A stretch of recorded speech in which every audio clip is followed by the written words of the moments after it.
छौरी पूरा कर अरमान गे कहियो न भूलबो छौरी तोरे एहसान गे।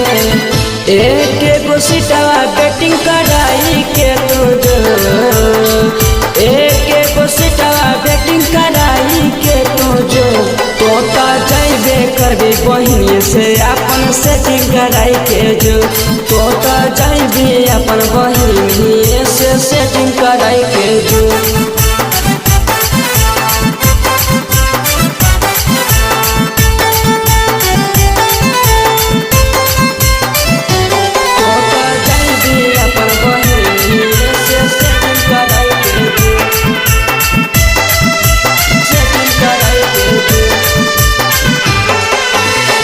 बुझगे छौरी तू हमर विपतिया पियाबा साथ में नहीं बे करबे तोई त सुहगरतिया।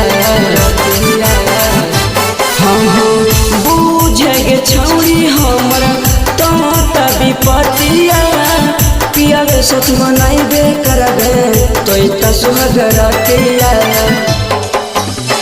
दोई के न मरवा तो चेटिंग कराई के जो दोई के न मरवा तो चेटिंग कराई के जो तोता जाइबे करबे बहिनी से अपन सेटिंग कराई के जो तोता जाइबे करबे बहिनी से अपन सेटिंग कराई के जो।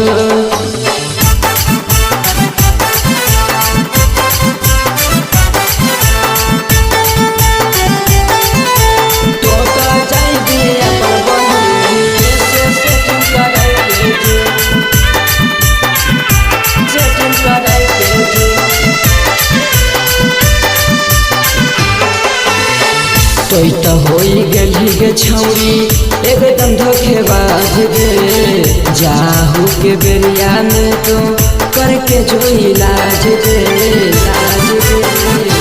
हाँ तोई तो होई गेली गे छौरी एकदम धोखेबाज गे जाहू के बेरिया में करके जो इलाज गे।